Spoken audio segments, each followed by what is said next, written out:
તે સાંભળ્યું છે એનું મનન કરો, નિધિધ્યાસન કરો, દ્રઢ કરો.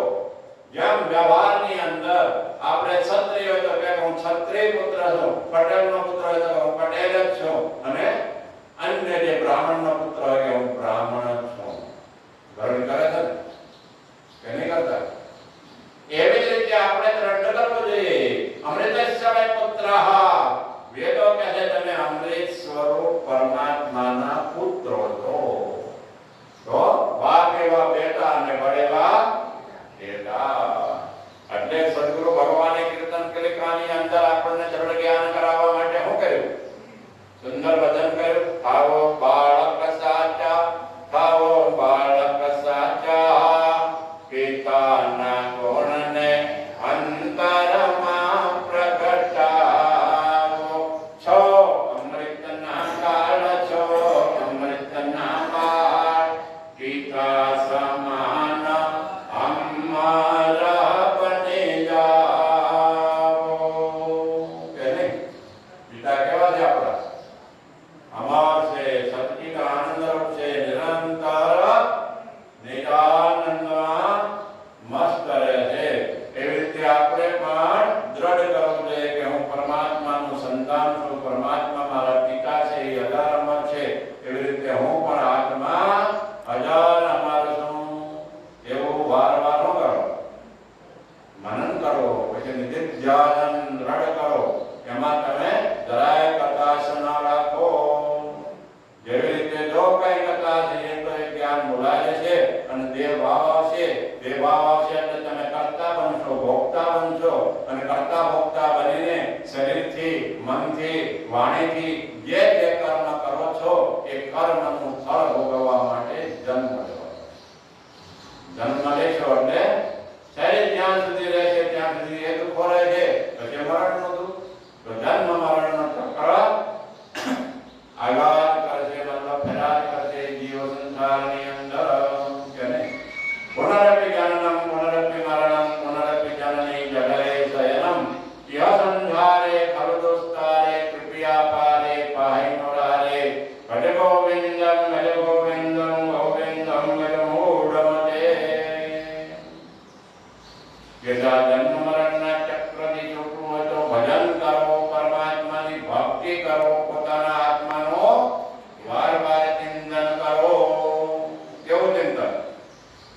કેવું કરીએ છીએ આપણે? હું ફલાણા ગામનો છું, ફલાણું મારું નામ છે, હું પુરુષ છું, હું સ્ત્રી છું. કે નહીં? આખો દિવસ એ ચિંતન કરે છે, અને એ ચિંતન કરવાથી જ આ દેહ ભાવના જે જે કર્મો થયેલા હોય છે એનું ફળ ભોગવવા માટે જન્મ લેવા પડે છે. તો આ જન્મ મરણના ચક્રથી છોડાવવા વાળું શ્રીમદ ભાગવત શાસ્ત્ર છે કે પરીક્ષિત રાજાએ 7 દિવસ સુધી એને શ્રવણ કર્યું અને 7મા દિવસે મુક્તિ મળી ગઈ. અને ઘણાએ તો 7 દિવસ નહીં 7 કથાઓ સાંભળી હોય. કે નહીં? સાંભળતા હોય કેટલી કથાઓ સાંભળી નાખી કે નહીં? સાંભળે નાખી દે, એનું મનન ચિંતન ન કરે. સાંભળે નાખી એટલે એમ કે સાંભળે નાખી. કે નહીં? એટલે કે સાંભળીને નાખી ના દો, એને શું કરો? અંદર ઉતારો, દ્રઢ કરો. તો શ્રીમદ ભાગવત શાસ્ત્ર છે એ આપણને શું આપે છે? જ્ઞાન આપે છે, અને જ્ઞાનથી મુક્તિ મળી જાય છે. તો આ શ્રીમદ ભાગવત શાસ્ત્રના પ્રથમ સ્કંદની અંદર પ્રથમ અધ્યાયમાં ભગવાન શૌનક ઋષિ જે મહારાજ છે, હજારો વર્ષ યજ્ઞ ચાલે એવો મોટો યજ્ઞ કરવાનું અનુષ્ઠાન લીધેલું છે. એમની સાથે કેટલા છે? ઋષિમુનિ 80,000.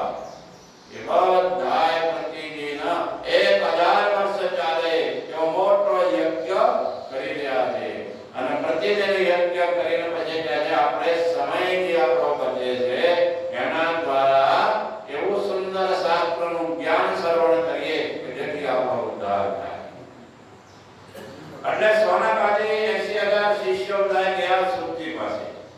સાંભળેલું હતું સુરજી મહાન જ્ઞાની છે, અને સુરજી અગાપણ જ્ઞાની, બધા શાસ્ત્રનો સાર એમણે સાંભળેલો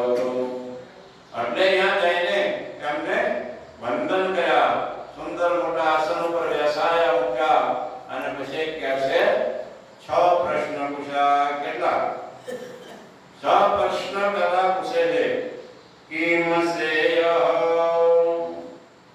શાસ્ત્ર સારક કે શાસ્ત્રનો સાર શું છે અને કિમ શ્રેય મતલબ શ્રેય એટલે બીજું શ્રેય મતલબ શાના દ્વારા કે છે થાય છે ઇત્યાદિ સુંદર કે છે પ્રશ્ન કરે છે કિમ શ્રેય શાસ્ત્ર સારક તત્સ્વ અવતાર પ્રયોજનમ કિમ કર્મ કે અવતારાશ્ચ ધર્મકં શરણં ગતઃ ઇત્યેતત સૂતમુદ્દિશ્ય ષડ પ્રશ્ન મુનિ વિક્રીતાઃ આ સ્વનગરીથી આજે એ પ્રશ્ન છ પૂછા કે શ્રેય કોને કહેવાય છે અને શાસ્ત્રનો સાર શું છે અને કસ્વ અવતાર પ્રયોજન ભગવાનના અવતાર લેવાનું શું પ્રયોજન છે શા માટે ભગવાન અવતાર લે છે અને અવતાર લઈને ભગવાન કયા કયા કર્મ કર્યા છે કરે છે અને કહે છે કે અવતારાશ્ચ ભગવાનના કેટલા મુખ્ય મુખ્ય અવતારો છે